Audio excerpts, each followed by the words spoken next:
Assalamualaikum warahmatullahi wabarakatuh. Waalaikumsalam warahmatullahi wabarakatuh. A'udzu billahi minasyaitonir rajim. Bismillahirrahmanirrahim. Dumateng para rawuh sedaya sakderengipun kula matur sumangga kita langkung rumiyin kan puja lan puji syukur kehadirat Allah Subhanahu wa taala. Dene punapa kula panjenengan sedaya saged rawuh wonten dalem mriki kanthi kawontenan sehat wal afiyah boten wonten alangan setunggal punapa. Kaping kalihipun sholawat salam mugi katur ngarsa dalem junjungan kita Nabi Muhammad sallallahu alaihi wasallam ingkang tansah kita ajeng-ajeng syafahipun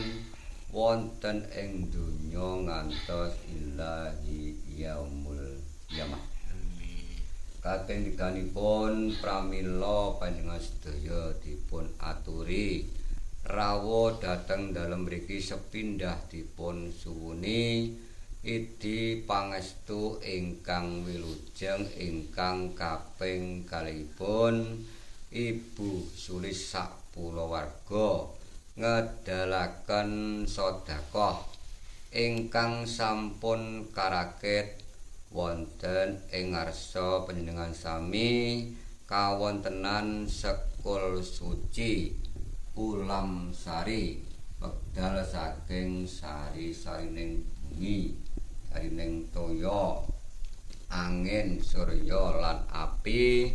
metri dumateng ibu bumi bapa kuwasa bapa Adam delasan ibu Kawa milanipun dipun bekteni sakuwaosipun mugi-mugi tansah njurung katentreman dumateng Ibu Sulis sakulawargane anggenipun anglampahi gesang wonten dusun Sadeng tansah dipun paringana wilujeng lair batosipun wilujeng awal dumuginipun akhir ampun manggih aral setunggal punapa lan nyuwun tambah estunipun sederek kula ingkang katuran pinaraan ing mriki sedaya ingkang sabab malih sakwontenipun ambengan ngabekti dumateng dinten 7 pekenan gangsal sasi 12 taun 8 windu sekawan uku 3 dasa lenggahipun wonten dinten Jemuah Legi Ibu Sulis sakulawarga nggadhahi kajat kadamel ngentun donga lan ngentun sedekah dumateng para leluhuripun Ibu Sulis sakulawarga leluhur saking jaler lan saking estri ingkang krimatan lan boten krimatan ingkang semerep kuburipun lan boten semerep kuburipun sedaya dipun caosi ngabekti mugi-mugi para leluhur kantuk papan ingkang prayogi saged ayem tentrem kaparingana ngiman ingkang suci sakwangsulipun sageta mbasuli teguh rahayu kawilujengan dumateng Ibu Sulis sakulawargane anggenipun gegriyan tansah dipun paringana adem ayem tentrem selaminipun ampun manggih aral setunggal punapa lan nyuwun tambah estunipun sederek kula ingkang katuran pinaraan ing mriki sedaya ingkang sabab malih wonten rakitan apem sakjudu saking sari-sarining ganda sarining rasa dipun kentonaken dumateng para leluhuripun Ibu Sulis sak kulawarga mbok bilih para leluhur kadunungan dosa kapesuta dosane katrima ngamale didakwa dumateng umat Muhammadipun dipun paringana tempat ingkang mulya saged ayem tentrem sakwangsulipun sageta mbasuli Tego Rahayu kawilujengan dumateng Ibu Sulis sakulawargane anggenipun ngawula gesang wonten duka sadheng tansah dipun paringana wilujeng lair batasipun wilujeng awal dumuginipun akhir ampun manggih aral setunggal punapa lan nyuwun tambah sedunipun sederek kula ingkang katuran pinaan ing mriki sedaya ingkang sabak malih wonten ragitan Kisangayu ngabekti Mbok Dewi Pertimah sami pertimahipun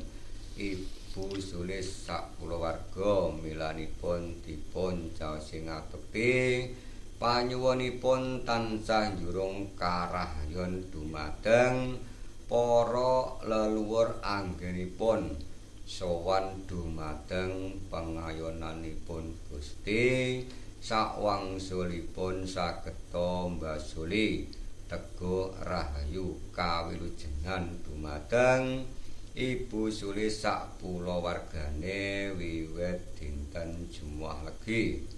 hingga selaminipun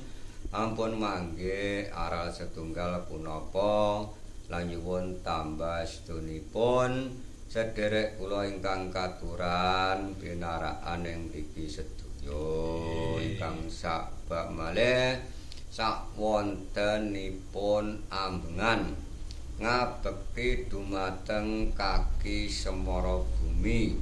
nini Semara Bumi bubur ingkang damel nyumarehaken jasadipun para leluhuripun Ibu Sulis sak kulawarga milanipun dipun caos sing ngabekti panyuwunipun tansah njurung karahyon dumateng para leluhur anggenipun sowan dumateng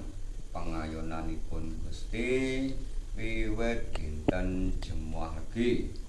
hingga selaminipun pun mangke aral setunggal punapa lan nyuwun tambah sedunipun sederek kula ingkang katuran pinaraan ing mriki sedaya ingkang sabak malih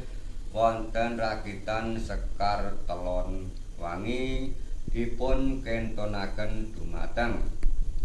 para leluhuripun Ibu Sulis sak kulawarga tansah dipun paringana angganda wangi wiwit dinten Jumat Legi hingga selaminipun pun mangke aral setunggal punapa lan nyuwun tambah sedunipun sederek kula ingkang katuran pinaraan ing mriki sedaya ingkang sabang malih sakwontenipun ambengan ngabekti dumateng Kanjeng Nabi Ilyas ugi Kanjeng Nabi Khidir malaikat Kasan Kusen Jeng Sunan Gunung Jati ugi Syekh Abdul Qadir Al Jailani milanipun dipun caos sing ngabekti panyuwunipun tansah njurung karahyon dumateng Ibu Sulis sak kulawargane sageta gampang besar anggenipun luru sandang pangan wiwit dinten Jumat Legi hingga selaminipun ampun manggih aral setunggal punapa lan nyuwun tambah sedunipun sederek kula ingkang katuran pinaraan ing mriki sedaya ingkang sabab malih sakwontenipun ambengan ngabekti dumateng panutan kita Kanjeng Nabi Muhammad ingkang jumeneng rasul sagarwa seputra sekabatipun sekawan Abu Bakar Umar Utsman Sayyidina Ali ilanipun dipun caos ngabekti panyuwunipun tansah njurung karahyon dumateng para leluhur anggenipun sowan dumateng pangayunanipun Gusti sakwangsulipun sageta mbasuli Teguh Rahayu kawilujengan dumateng Ibu Sulis sakulawargane wiwit dinten Jumat Minggu salaminipun ampun manggih aral setunggal punapa lan nyuwun tambah sedunipun sederek kula ingkang katuran binaraan ing mriki sedaya ingkang sabab malih sakwontenipun ambengan ngabekti dumateng sanak danyang guru dusun sanak danyang Banjar Karangan ugi dhateng cikal bakal ngakal bakal ingkang bakali duka sadeng cikal bakal ngakal bakal ingkang bakali Banjar Karangan keblat 45 pancer ingkang dipun trepi griya Ibu Sulis sakulawarga ilanipun dipun caosi ngabekti panyuwunipun tansah jurung karahayon dumateng Ibu Sulis sakulawargane wiwit dinten Jumat Minggu salaminipun ampun manggih aral setunggal punapa lan nyuwun tambah sedunipun sederek kula ingkang katuran pinaraan ing mriki sedaya ingkang sabab malih sakwontenipun ambengan ngabekti dumateng Wali 89 kang kinari jejeripun Kanjeng Sunan Kalijaga ugi dhateng Kiai Syekh Subagir ingkang anunggali tanah Jawi milanipun dipun ngabekteni ugi panyuwunipun tansah njurung karahyon dumateng Ibu Sulis sakulawargane wiwit dinten Jumat Minggu salaminipun ampun manggih aral setunggal punapa lan nyuwun tambah sedunipun sederek kula ingkang katuran pinaraan ing mriki sedaya ingkang sabab malih sakwontenipun ambengan ngabekti dumateng dinten wiwitan dumuginipun pungkasan kajat lan niyatipun Ibu Sulis sakulawarga kadamel ngentun dongah lan ngentun sedekah dumateng para leluhuripun Ibu Sulis sakulawarga leluhur saking jaler lan saking estri ingkang krimatan lan boten krimatan ingkang semrep kuburipun lan boten semrep kuburipun sedaya dipun caos ngabekti mugi-mugi para leluhur kantuk papan ingkang prayogi saged ayem tentrem sakwangsulipun sageta mbasuli Teguh Rahayu kawilujengan dumateng Ibu Sulis sakulawargane anggenipun gegriyan tansah dipun paringana adem ayem tentrem selaminipun ampun manggih aral setunggal punapa lan nyuwun tambah sedunipun sederek kula ingkang katuran pinaraan ing mriki sedaya sampun cekap anggen kawula ngeklaraken mbok bilih wonten kekirangan lan kelepatanipun mugi-mugi Gusti Allah ingkang jangkepi saking pribadi kawula cekapi kanthi ucapan wabillahi taufik wal hidayah. Wassalamualaikum warahmatullahi wabarakatuh. Waalaikumsalam warahmatullahi wabarakatuh. rindunya bisa bagi Rasulullah Sallallahu Alaihi Wasallam. Ibarat Allah masa saya udah lama ada. Ya, dan cuma khususan sedaya ahli kuripun simak nis jalan satri sepuh anem tepih ngelak kehormatan jelasan dan kehormatan kakek nenek kakek anem dan sewa dodo sedaya hormati Iblis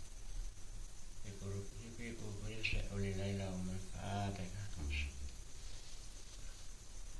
Ya, أعوذ بالله من الشيطان الرجيم بسم الله الرحمن الرحيم اللهم صل على سيدنا محمد وعلى آل سيدنا محمد إنا والأولين والآخرين قدوة رسول الله أجمعين الحمد لله رب العالمين اللهم صل صلاة بسنا بها من جميع الأفات وتقضينا من جميع الحاجات وإلهنا من جميع الساعات وترفعنا بها على درجات وتبلغنا من جميع الخيرات بك تماما اللهم أنزل ورحمة dan khususan la ilaha illallah Muhammad Rasulullah sallallahu alaihi wasallam irfa'la mudarajat wa kabir ya asil musliminah ini rabbiki rabbiyata wa ta'ala bini jannah Allahumma ghfir lahu warhamhu wa afi wa anhu Allahumma ghfir laha warhamha wa afi wa anha Allahumma birrahmat Allahumma abi wa birrahmatika ya arhamar rahimin Allahumma inna nas'alatan bidini wa afiatan bi jasadi wa rahmatan bi dini wa tawbatan bi rezeki wa tawbatan wa selamat wa rahmatan batal maut Allahumma amin ala inatil maut wa najatana nari wal afaida sab Rabbana la tuzigh wa inna lana rahmatan innaka antal haq Rabbana waghfir lana wa li walidina wa li sawang nabi iman wa la taj'alna qulubana la aman innaka ra'ufur rahim Rabbana atina fid dunya hasanah wa fil akhirati hasanah wa qina adzabannar subhanaka rabbil izzati amma yasifun salim alhamdulillahi rabbil alamin.